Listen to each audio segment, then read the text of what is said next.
Hello guys. So welcome to Exams Daily. So எல்லாரும் வேமா join பண்ணிக்கோங்க. So என்னோட லைவ் நம்ம ஸ்டார்ட் பண்ணிடலாம். So இன்னைக்கு நம்ம பார்க்க போற டாபிக் என்ன அப்படின்னு சொல்லி பாத்தீங்கன்னா யாப்பு இலக்கணம். ரொம்ப முக்கியமான ஒரு டாபிக். ஃபர்ஸ்ட் யாப்பு இலக்கணம்னா என்ன அப்படின்றத தெரிஞ்சுக்குவோம்.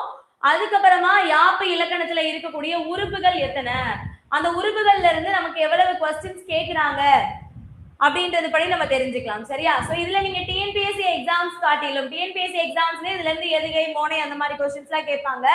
பட் நீங்க டெட் போலீஸ் எக்ஸாம்ஸ்லாம் எழுதுறீங்கன்னா இந்த டாபிக்ல இருந்து உங்களுக்கு அதிகப்படியான கேள்விகள் வர்றதுக்கு வாய்ப்பு இருக்கு. சரியா?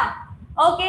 சோ வீடியோக்கு போறதுக்கு முன்னாடி நம்மளோட எக்ஸாம்ஸ் டெய்லில சோ நீங்க நம்ம கிளாஸ்ல ஜாயின் பண்ணிக்கிறதுக்கு கால் பண்ண வேண்டிய நம்பர் 7094472225 அப்படின்ற இந்த நம்பருக்கு கால் பண்ணி நீங்க உங்களோட ஆன்லைன் கிளாஸ் ஜாயின் பண்ணிக்கலாம். சோ உங்களுக்கு live classes, recorded classes, book materials, test pack so இது எல்லாமே கிடைக்க போகுது. சோ மிஸ் பண்ணாதீங்க, கால் பண்ணுங்க 7094472225 அப்படின்ற இந்த நம்பருக்கு கால் பண்ணி நீங்க வேமா ஜாயின் பண்ணிக்கோங்க. ஓகே गाइस, ஓகே ஸ்டார்ட் பண்ணலாமா? ஓகே, நம்பர் நோட் பண்ணிக்கோங்க. சோ டிஎன்பிஎஸ்சிக்கு வந்து 4 டைமிங்ல கிளாஸ் இருக்கு. இதுல உங்களுக்கு கம்ஃபர்ட்டபிளான டைமிங் சூஸ் பண்ணி அந்த கிளாஸ்ல நீங்க அந்த டைமிங்ல லைவ் கிளாஸ் அட்டெண்ட் பண்ணிக்கலாம். லைவ் மிஸ் பண்றீங்கன்னா ரெக்கார்டட் வீடியோஸ் பாத்துக்கலாம். ஓகேவா? So test batches, book materials எல்லாமே available. Okay, good morning guys, good evening. ஓகேவா? சரி, ஓகே ஸ்டார்ட் பண்ணலாம். சோ இன்னைக்கு நம்ம பார்க்க போற ஒரு நாள் ஒரு தகவல் என்னன்னு பாத்தீங்கன்னா, ஃபர்ஸ்ட் இன்னைக்கு நம்ம பார்க்குற உவமை தொடர் இரும்பை கண்ட காந்தம் போல. சோ இரும்பை கண்ட காந்தம் என்ன பண்ணும்? கவரும். சோ கவர்ச்சி. சரியா? இரும்பை கண்ட காந்தம் போலன்றது கவர்ச்சி. இன்னைக்கு நம்ம பார்க்குற பழமொழி 400 அம்பு விட்டு ஆக்கறக்குமாறு. அம்பு விட்டு ஆக்கறக்குமாறு. ஆக்சுவலி இது அம்பு விட்டு ஆக்கறக்குமாறு இல்ல, அன்பு விட்டு ஆக்கறக்குமாறு. அதுதான் அப்படி மாறி இருக்கு. சரியா? அன்பு. இப்ப ஒரு மாடுல இருந்து நீங்க பால் கறக்குறீங்க அப்படின்னா அதுக்கு உங்களுக்கு அன்பான செய்கைகளை காட்டி அதுல இருந்து கவரணும். அது மாதிரிதான் ஒருத்தவங்களை நீங்க பேசணும், ஒருத்தவங்களை நீங்க திருத்தணும்னு நினைச்சீங்கன்னா அவங்கள உங்களோட அன்பால மட்டும்தான் பண்ண முடியும் அப்படின்னு சொல்றாங்க. அதான் அம்பு விட்டு ஆக்கறக்குமாறுன்றது. ஓகேவா? சோ இன்னைக்கு நம்ம பாக்குற மரபு தொடர் வேலைப்பெசகு. சோ வேலைப்பெசகு அப்படின்னா தீய செயல் அப்படின்னு அர்த்தம். வேலைப்பெசகு அப்படின்னா தீய செயல். இது நம்மள போன வருஷம் क्वेश्चनல கேட்ட ஒரு क्वेश्चन. ஓகேவா? அடுத்து இன்னைக்கு நம்ம பாக்குற ஆங்கில சொல் பிராக்மேட்டிக்ஸ். சோ பிராக்மேட்டிக்ஸ் அப்படின்றது உரை கோண்மையியல் அப்படின்னு சொல்றாங்க. பிராக்மேட்டிக்ஸ தமிழ்ல எப்படி சொல்றாங்க? உரை கோண்மையியல் அப்படின்னு சொல்றாங்க. சரியா? இது எல்லாத்தையும் நோட் பண்ணிக்கோங்கப்பா, நோட் பண்ணிக்கோங்க. சோ யாப்பு இலக்கணம் போறதுக்கு முன்னாடி இன்னையோட ஒரு நாள் ஒரு தகவல் நோட் பண்ணிக்கோங்க. சோ ஒரு 1 மினிட் மட்டும் வெயிட் பண்ணுங்க. தண்ணி குடிச்சுக்கோங்க.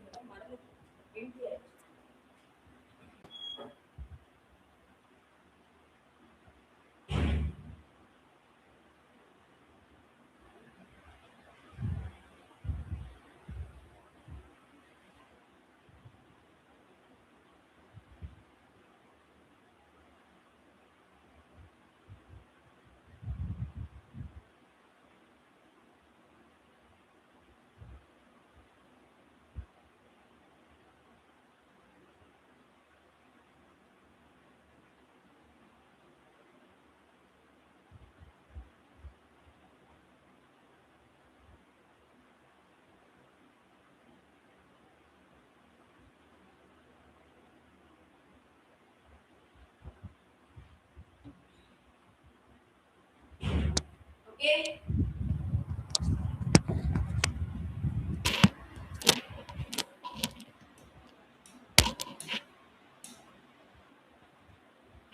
யாப்பு இலக்கணம்.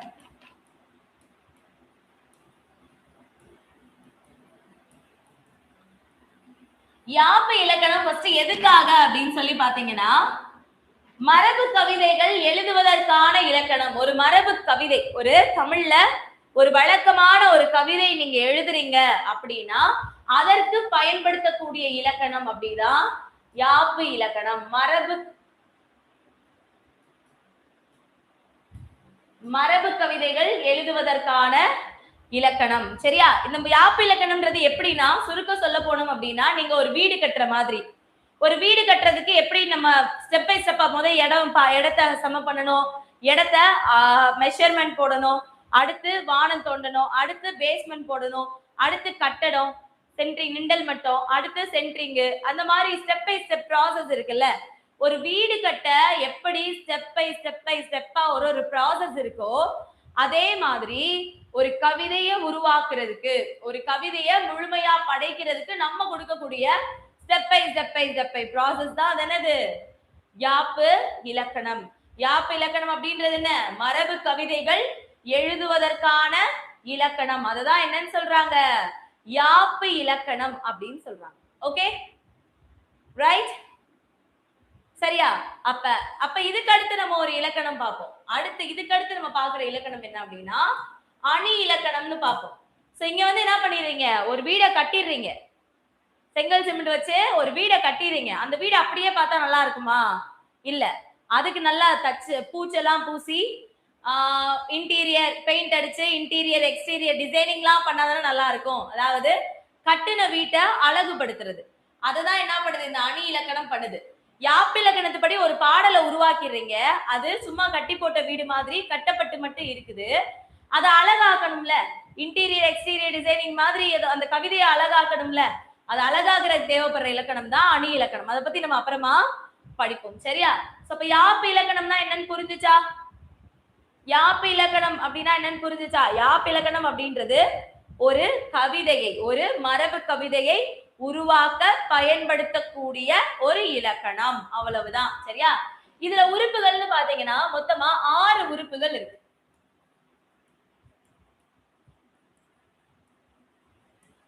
6 உறுப்புகள் இருக்கு. சோ அந்த உறுப்புகள் என்னன்னு எழுதிக்கோங்க.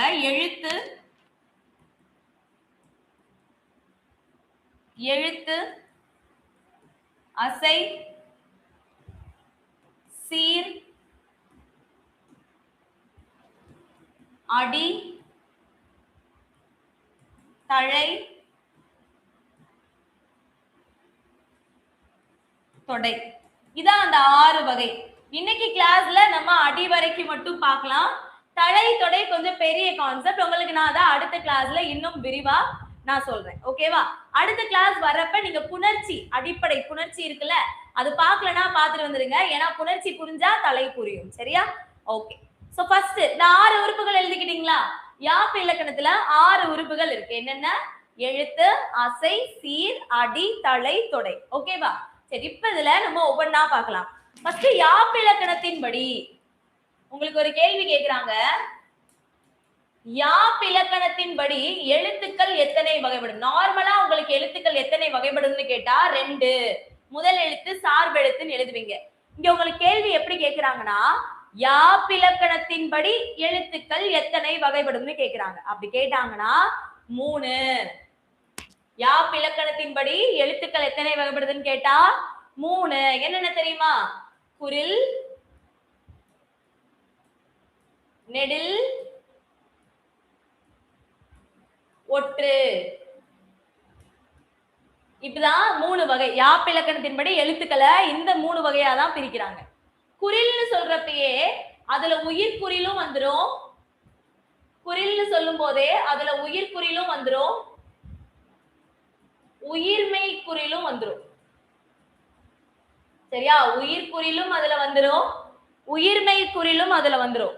நெடில்னு சொல்லும் போது உயிர் நெடிலும் அதுல வந்துரும், உயிர்மை நெடிலும் அதுல வந்துரும், சரியா? உயிர் நெடில், உயிர்மை நெடில் ரெண்டுமே அதுல வந்துரும். ஒற்றுன்னு சொல்றப்ப அந்த 12 மெய் எழுத்துக்களும் இதுல வந்துரும், ஆயுத எழுத்தும் ஒற்றுல வந்துரும், சரியா? இதுதான் டோட்டலா தமிழ்ல இருக்கக்கூடிய 247 எழுத்த இந்த மாதிரிதான் குறில், நெடில், ஒற்றுன்னு யாப்பிலக்கணத்துல 3 வகையா பிரிக்கிறாங்க, சரியா? ஓகே, அதான் எழுத்து. எழுத்துனா புரிஞ்சுச்சா? யாப்பிலக்கணத்தோட முதல் உறுப்பு எழுத்து.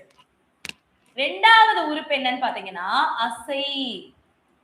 ரொம்ப ரொம்ப முக்கியமான ஒரு டாபிக். இப்போ ஒரு வார்த்தை கொடுத்து, ஒரு சொல் கொடுத்து, டெட்லலாம் கேட்கலாம். ஒரு சொல் கொடுத்து இதை அசை பிரித்து காட்டுக அப்படின்னு சொல்லி கேட்கலாம். ரொம்ப ரொம்ப இம்பார்ட்டன்டான ஒரு டாபிக். அப்ப அசைனா என்ன? இப்ப அசைனா என்னன்னு ஒரு விஷயம் இருக்குல்ல, ஒண்ணும் இல்ல, எழுத்துக்கள் தனித்தோ பல எழுத்துக்கள் சேர்ந்தோ வருவது. முன்னாடியே இதை நம்ம படிச்சிருப்போம், சரியா? பட் அங்க உங்களுக்கு புரிஞ்சிருக்காது, இப்போ உங்களுக்கு புரியும். அசைனா என்னப்பா? எழுத்துக்கள்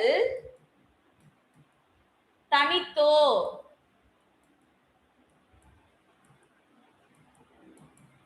சேர்ந்தோ அமைவது.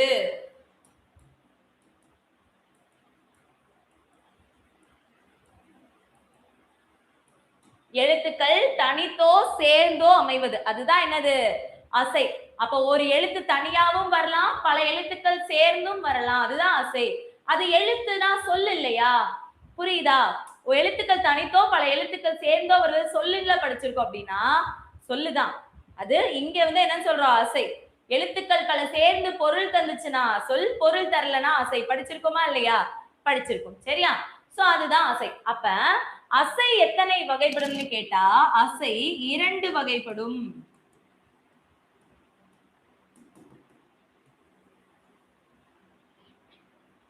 அசை எத்தனை வகைப்படும்னு கேட்டா அசை 2 வகைப்படும். ஒன்னு நேரசை, ஒன்னு நேரசை,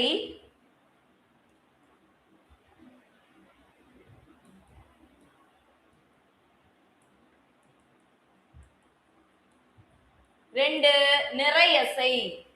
ஒன்னு நேரசை, இன்னொன்னு நிறையசை. சரியா? அப்ப நேரசை அப்படின்னு எதை கண்டுபிடிக்கிறதுக்கு ஒரு 4 கண்டிஷனும், நிறையசைய கண்டுபிடிக்கிறதுக்கு ஒரு 4 கண்டிஷனும் இருக்கு. சரியா? அது என்னென்ன கண்டிஷன் பாருங்க. நேரசைனா குறில் தனித்து, குறில் தனித்து வரலாம். சரியா? குறில் மட்டும் தனியா வரலாம். ரெண்டாவது ஒரு குறில் எழுத்து பக்கத்துல ஒரு ஒற்று வரலாம். சரியா? குறில் தனித்துனா இப்ப கா மட்டும் தனியா இருந்துச்சுன்னா நம்ம பிரிச்சுக்கலாம். குறில் எடுத்து விட்டுனா இப்ப கல்னு வச்சுக்கோங்க. சரியா? இதே நெடில் தனித்து வரலாம், நெடில் மட்டும் தனியா வரலாம். கா, நெடில் மட்டும் தனியா வரலாம். கா. ஓகேவா? இப்ப என்னது? நெடில் எடுத்து ஒற்று, நெடில் பக்கத்துல ஒரு ஒற்று வரலாம். இந்த மாதிரி எல்லாம் நீங்க பிரிச்சீங்கன்னா அது என்னது? நேரசை. சரியா? கா இதுக்கு வந்து நீங்க எப்படி ஞாபகம் வச்சுக்கலாம்னா க கல் கா கால் அப்படின்னு ஞாபகம் வச்சுக்கோங்க. சரியா? Okay done. கா கல் கா கால் அந்த மாதிரி என்ன பண்ணுங்க? ஞாபகம் வச்சுக்கோங்க. அப்ப குறில் தனித்து, குறில் எடுத்து ஒற்று, நெடில் தனித்து, நெடில் எடுத்து ஒற்று, இந்த மாதிரி வந்துச்சுனாலே அது என்னது? நேரசை. ஓகேவா? ஓகே. இப்ப வாங்க நிறைய செய்வாங்க. நிறைய செய்யா இருக்க என்னென்ன கண்டிஷன்ஸ் இருக்கு அப்படின்னா ஃபர்ஸ்ட் இரு குறில் சேர்ந்து வரலாம், இரு குறில் சேர்ந்து வரலாம். ஃபார் எக்ஸாம்பிள் க ல இந்த மாதிரி 2 குறில் அடுத்தடுத்து வரலாம். அப்படி வந்தா அது நிறைய செய்.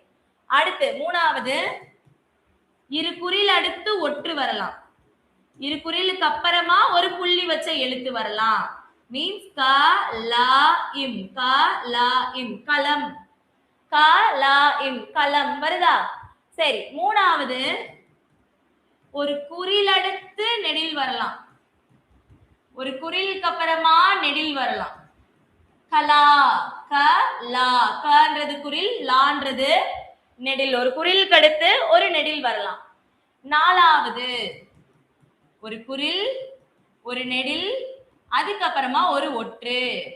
முன்னாடி என்ன பாயிண்ட் எழுதுறீங்களோ அடுத்த பாயிண்ட்ல அதோட ஒற்று சேர்த்து எழுதணும். அவ்வளவுதான். சரியா? குறில் நெடில் அடுத்த ஒற்று. எப்படி எழுதலாம்? க லா இம் கலாம். இங்க க கல் கா கால் அப்படின்றதுனா நேரசை, கல கலம் கலா கலாம் இருந்தா நிறையசை. புரிஞ்சுச்சா? நேரசை நிறையசைக்கு வித்தியாசம் உங்களுக்கு புரிஞ்சுச்சா?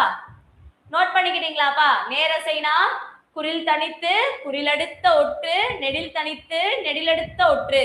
நிறையசைனா இரு குறில் இணைந்து, இரு குறில் இணைந்த ஒற்று, குறில் அடுத்து நெடில், குறில் நெடில் அடுத்த ஒற்று. ஓகேவா?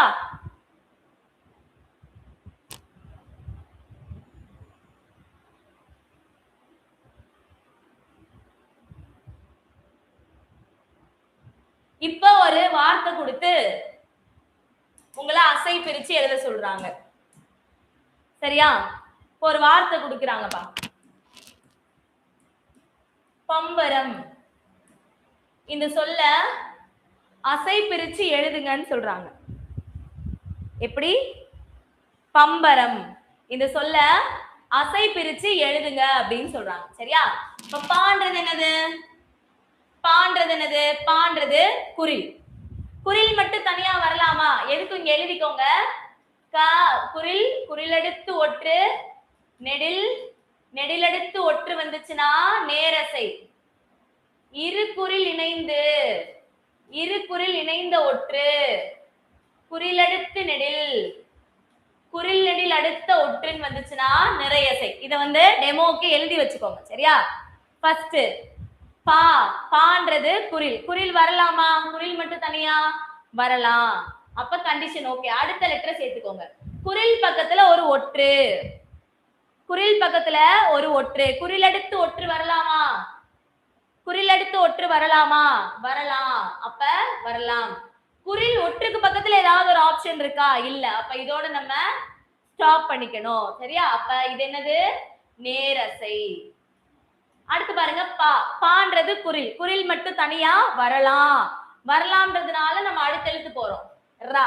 அதுவும் குறில். ரெண்டு குறில் பக்கத்து பக்கத்துல வரலாமா? வரலாம். வரலாம்ன்றதுனால நம்ம அடுத்த எழுத்தையும் சேர்க்கிறோம். இம். இரண்டு குறில் பக்கத்துல ஒற்று வரலாமா? ரெண்டு குறில் பக்கத்துல ஒற்று வரலாமா? வரலாம். அப்படி வந்துச்சுன்னா அது நிறையசை. நேர் நிறை. நேர் நிறை. புரிஞ்சுச்சா உங்களுக்கு? இந்த மாதிரி எந்த வார்த்தை கொடுத்து வேணாலும் உங்களை அசை பிரித்து காண்க அப்படின்னு கேட்கலாம். இப்ப நீங்க என்ன பண்ண போறீங்கன்னா, எனக்கு 400, 400 இத அசை பிரிச்சு சொல்ல போறீங்க. டைம் எடுத்துக்கோங்க. டைம் எடுத்துக்கோங்க. ஒரு 1 minute டைம் எடுத்துக்கோங்க. 400 என்ற சொல்ல அசை பிரிச்சு சொல்லுங்க பார்க்கலாம்.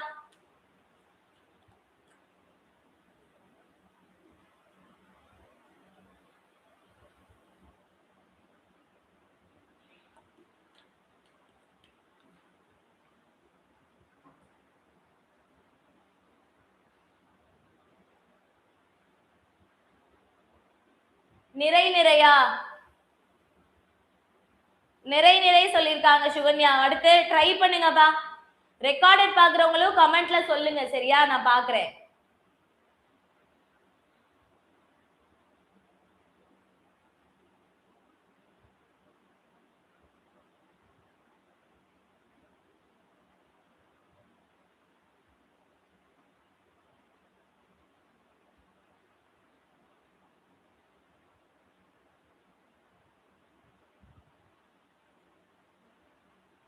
நிறை நிறையா? நேர் நிறையா? பொறுமையா டைம் எடுத்துக்கோங்கப்பா.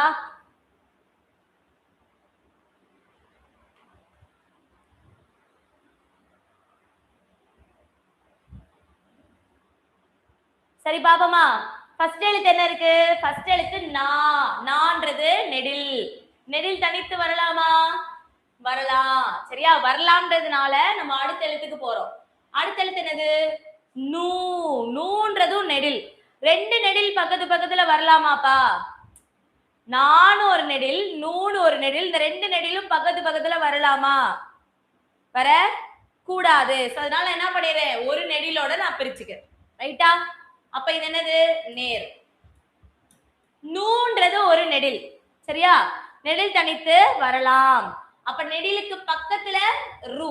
நெடில் பக்கத்துல குறில் வரலாமா? நல்லா பாருங்க. நெடில் பக்கத்துல குறில் வரலாமா? வரக்கூடாது. குறில் எடுத்து தான் நெடில் வரலாம். நெடில் எடுத்து குறில் வர மாதிரி நம்ம படிக்கல. சரியா? அப்ப நெடில் எடுத்து குறில் இதை என்ன பண்ணிடணும்? ரெண்டா பிரிச்சிடணும். நேர் நேர். நேர் நேர் நேர். ஓகேவா? ஈஸியா? ஈஸி. ரைட். இன்னைக்கு அந்த டிரான்ஸ்லேட்ல ஆன் ஆஃப் பண்ணாம விட்டேன் போல. ஏதாவது இப்படி லைன்ல மாத்த முடியுதான்னு பாக்குறேன்.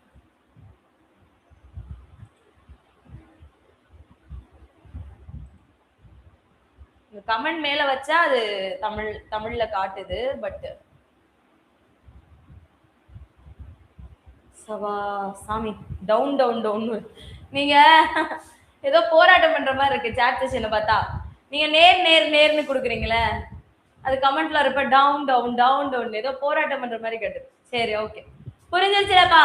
இன்னும் ஒரே ஒரு வார்த்தை கொடுக்குறேன், அதை நீங்க எனக்கு கமெண்ட் செஷன்ல செக் பண்ணி சொல்லுங்க சரியா. மணிமேகலை. மணிமேகலை என்ற சொல்லை அசை பிரித்து காட்டுக. இதான் இன்னைக்கு கமெண்ட் செஷன்ல நீங்க சொல்ல வேண்டிய பதில். மணிமேகலை என்ற சொல்லை அசை பிரித்து காட்டுக சரியா.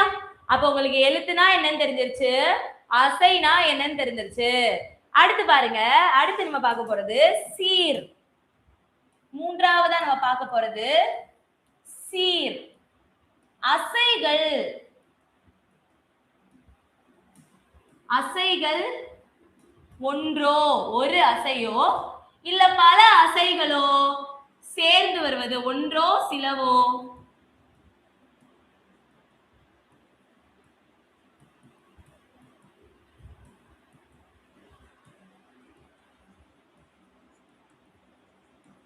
அசைகள் ஒன்றோ சிலவோ சேர்ந்து வருவது, அதுதான் சீர். ஓகேவா. சீர்னா லைக் எப்படி சொல்லலாம்னா, சீருக்கு என்ன ஞாபகம் வச்சுக்கோங்கன்னா வேர்டு. வேர்டு மாதிரி ஞாபகம் வச்சுக்கோங்க சரியா. இப்போ ஒரு குறள் இருக்கு. இப்ப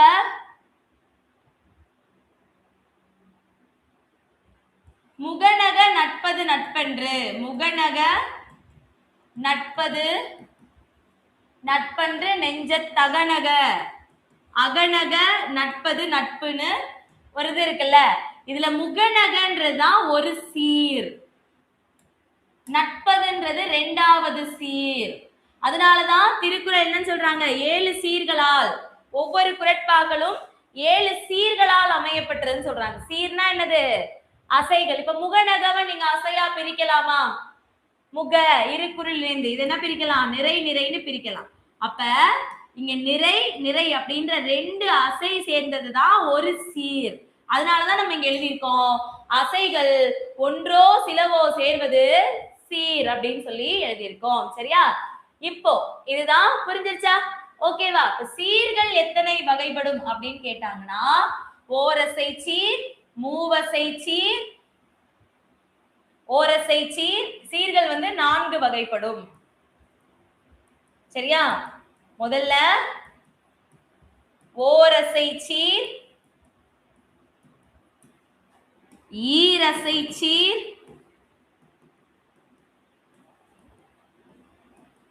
மூவசை சீர், நாலசை சீர். ஆனா நம்ம புக்ல படிக்கும் போது மூவசை சீர் வரைக்கும் மட்டும்தான் படிப்போம், நாலசை சீர் வரைக்கும் நம்ம போக மாட்டோம் சரியா. ஓரசை சீர், ஈரசை சீர், மூவசை சீர், நாலசை சீர், மூவசை சீர் வரைக்கும் மட்டும்தான் நம்ம படிப்போம் சரியா. இது ஒவ்வொன்றுக்கும், ஒவ்வொரு ஓரசை சீருக்கும், ஈரசை சீருக்கும், மூவசை சீருக்கும் வாய்ப்பாடுகள் இருக்கு. இந்த வாய்ப்பாடுகள் என்னென்னன்றதை பார்க்கலாம். இப்போ ஓரசை சீர், இப்போ ஓரசை சீர்னா எப்படி பிரிக்கணும் அப்படின்னா, அதுல ஒரே அசை மட்டும்தான் இருக்கும். ஒரே அசைனா அப்போ ஒண்ணு நேர் இருக்கும் இல்ல நிறை இருக்குமா? ரெண்டுல ஏதாவது ஒண்ணுதான் இருக்குமான்னு கேட்டீங்கன்னா இல்ல. ஒண்ணு நேர் இருக்கும், இல்ல நிறை இருக்கும், இல்ல நேர்புன்னு இருக்கும், இல்ல நிறைவுன்னு இருக்கும். சரி, அப்ப நீங்க அசை பிரிச்சு பாக்குறப்ப 2 அது நேர் நிறை மட்டும்தான் தானே சொன்னீங்க. நேர்வு வந்தா எப்படி பிரிக்கிறோம், நிறைவு வந்தா எப்படி பிரிக்கணும் அப்படின்ற ஒரு டவுட் வரும் சரியா. இப்ப ஃபார் எக்ஸாம்பிள் பண்பு அப்படின்னு ஒரு சொல் இருக்கு. பண்பு இந்த சொல்ல நீங்க என்ன பண்ண போறீங்க, அசை பிரிச்சு எழுத போறீங்க சரியா. அப்படி அசை பிரிச்சு எழுதுனீங்கன்னா என்ன வரும்பா, குறிலெடுத்து ஒற்று நேர் வரும். நேருக்கு அப்புறமா அடுத்து ஒரே ஒரு எழுத்து தான் இருக்கு. நேர் பிரிச்சதுக்கு அப்புறமா ஒரே ஒரு எழுத்து தான் இருக்கு. அதுவும் என்னவா இருக்கு, உகரமா இருக்கு. அதுவும் உகரமா இருக்கு. சோ இங்க உகரத்துல என்ன எழுத்து வந்தாலும், கூங்கு சூனு தூணு எது வந்தாலும் ஒரே ஒரு எழுத்து இருக்கு, அது உகரமா இருக்குன்னா இந்த நேர் இல்லைன்னா நிறை கூட நம்ம பூ சேர்த்துக்கலாம். இங்க பூ வரதுனாலதான் நம்ம பூ சேர்க்கிறோம்னு இல்ல. இதுவே நம்ம எண்கு அப்படின்னு வருதுன்னு வைங்களேன், இதுலயும் நேரு, ஆனா இங்க பிரிக்கிறப்ப ஒரே எழுத்து, அதுவும் உகரமா இருக்குல்ல, அதனால இங்க என்ன சேர்த்துக்கலாம், பூ சேர்த்துக்கலாம், நேர்பு. ஓகேவா? ஓகே. சோ அந்த மாதிரி இப்ப இப்படிதான் நேர்வு நிறைவு பிரிக்கணும். இப்போ நேருக்கு உங்களுக்கு வாய்ப்பாடு. நேர்னா நாள், நிறைனா மலர், நேர்வுனா காசு, நிறைவுனா பிறப்பு. நாள், மலர், காசு, பிறப்பு. நாள், மலர், காசு, பிறப்பு. இப்ப நாள்னா இது எப்படிங்க சொல்றது? நேர், நாள், நிறை, மலர், நேர்வு, காசு, நிறைவு, பிறப்பு. இதை நான் எப்படி மனப்பாடம் பண்ணிக்கிறது அப்படின்னா மனப்பாடமே பண்ண வேணாம். இப்ப 4 அசை பிரிச்சு எழுதுங்க. நான்றது நெடில், இல்லு. நெடில் எடுத்து ஒற்று வரலாமா? வரலாம். இதுல வரலாம், நேரசையில வரலாம். இருக்கா? இப்ப மலர் அசை பிரிச்சு எழுதுங்க. இருகுறில் இணைந்த ஒற்று. இருகுறில் இணைந்த ஒற்றுன்றது நிறையசை. சரியா? இப்ப காசு அசை பிரிச்சு எழுதுங்க. கான்றது நெடில், நேரு. அப்ப நெடிலுக்கு அப்புறமா ஒரே ஒரு உகரம் இருக்கு, ஒரே ஒரு உகரம் இருக்கு. அப்ப இது என்னது? இங்க நேர் கூட பூ சேர்ந்துரும், நேர்வு. அதே மாதிரி பிறப்ப நீங்க பிரிச்சீங்கன்னா இருகுறில் இணைந்த ஒற்று, நிறை. அடுத்து ஒரே ஒரு எழுத்து இருக்கு, உகரமா இருக்கு, அதனால இங்க பூ சேர்க்கிறோம், நிறைவு. உங்களுக்கு அது குழப்பமா இருந்துச்சுன்னா டக்குன்னு அந்த சொல்ல அசை பிரிச்சு எழுதுனீங்கன்னா சரியா போச்சு. ஓகே, இதான் ஓரசை சீர். நேர், நிறை, நேர்வு, நிறைவு. ரைட்டா? அடுத்து நம்ம பார்க்க போறது ஈரசை சீர். ஒரு சீர்ல 2 அசை இருந்தா, அங்க வந்து ஒரு சீர்ல ஒரே ஒரு அசை தான் இருக்கும். ஒண்ணு நேரா இருக்கும், இல்ல நிறையா இருக்கும். ஒண்ணு நேர்வா இருக்கும், இல்ல நிறைவா இருக்கும். இங்க ஒரு சீர்ல 2 அசை இருக்கும். அதனாலதான் அதை என்னன்னு சொல்றாங்க? ஈரசை சீர்னு சொல்றாங்க. ஒரு சீர்ல 2 அசை இருக்கும், அதனாலதான் அத ஈரசை சீர்னு சொல்றாங்க. சரியா? நேர், நேர். ஒண்ணு நேரா இருக்கும், ரெண்டுமே நேரா இருக்கும். இல்ல ஒண்ணு நிறையா இருக்கும், ஒண்ணு நேரா இருக்கும். இல்ல ரெண்டுமே நிறையா இருக்கும். இல்ல ஒண்ணு நேராவோ ஒண்ணு நிறையாவோ இருக்கும். சரியாப்பா? சரியா? நேர், நேர், நிறை, நேர், நிறை, நிறை, நேர், நிறை. இதுக்கு ஃபார்முலா இருக்கு, வாய்ப்பாடு இருக்கு. நேர், நேர், தேமா. நிறை, நேர், புலிவா. நிறை, நிறை, கருவிலம். நேர், நிறை, கூவிலம். சரியா? இதான் ஈரசை சீர். இதான் ஈரசை சீர். நேர், நேர், தேமா. நிறை, நேர், புலிமா. நிறை, நிறை, கருவிலம். நேர், நிறை, கூவிலம். இது எப்படி எழுதுறீங்க? இது மறந்துருது எனக்கு அடிக்கடி. அப்படின்னா ஒண்ணும் இல்ல, கருவிலத்தை அசை பிரிச்சு பாருங்க. இருகுறில். சோ இங்க பிரிச்சீங்கன்னா நிறை வரும். இருகுறில் இணைந்த ஒற்று, இதை பிரிச்சீங்கன்னா நிறை வரும். அப்ப நிறை, நிறை என்னது? கருவிலம். இதே நீங்க பிரிச்சீங்கன்னா இது நேர், இது நிறை. நேர், நிறை, கூவிலம். நிறை, நேர், புலிமா. நேர், நேர், தேமா. சோ இவ்வளவுதானே, ஈஸி. இதுதான் ஈரசை சீர். ஒரு சீர்ல 2 அசைகள் வந்துச்சுன்னா அததான் என்னன்னு சொல்றாங்க? ஈரசை சீர்னு சொல்றாங்க. சரியாமா? ஓகே. சோ அடுத்து நம்ம பார்க்க போறது மூவசை சீர். மூவசை சீர் எத்தனை வகைப்படும்னு கேட்டாங்கன்னா மூவசை சீர் 2 வகைப்படும். ஒண்ணு காய்ச்சீர், ஒண்ணு காய்ச்சீர். ரெண்டாவது கனிச்சீர். இந்த காய்ச்சீரை வெண்சீர்கள் அப்படின்னு சொல்றாங்க. காய்ச்சீரை வெண்சீர்கள் அப்படின்னு சொல்றாங்க. மூவசை சீர்ல 2 இருக்கு. ஒண்ணு காய்ச்சீர், இன்னொன்னு கனிச்சீர். இப்ப காய்ச்சீர்னா எப்படின்னா, இப்ப மூவசை சீர்னா உங்களுக்கு தெரியும், 3 அசை. ஒரு சீர்ல 3 அசை இருந்துச்சுன்னா அதுதான் மூவசை சீர். சரியா? இப்ப காய்ச்சீர் எப்படி இருக்கும்னா, அந்த 3வது அசை இருக்குல்ல, அந்த 3வது அசை நேரசையா இருந்துச்சுன்னா அது காய்ச்சீர். 3 அசைகள் இருக்கக்கூடிய ஒரு சீர்பா. அதுல காய்ச்சீர் அப்படின்னா அந்த 3வது அசை நேரா இருந்துச்சுன்னா அது காய்ச்சீர். ரைட்டா? இதே இது அந்த 3 அசைகள்ல 3வது அசை நிறையா இருந்துச்சு அப்படின்னா மூணு அசைகள்ல மூணாவது அசை நிறையா இருந்துச்சு அப்படின்னா அது கனிச்சீர். ரைட்டா? ஓகே, இப்ப பாருங்க, அதேதான். நேர் நேர் தேமா, நிறை நேர் புளிமா. சரியா? அடுத்து நிறை நிறை கருவிலம்.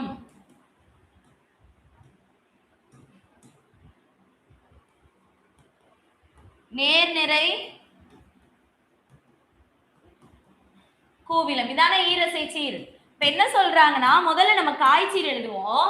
காய்ச்சீர் எப்படி இருக்குமாம்னா, இந்த மூன்றாவது அசை நேரசையா இருந்துச்சுன்னா காய்ச்சீர். நேர் நேர் தேமா, தேமா கூட்டல் காய்ச்சீர் தேமாங்காய்.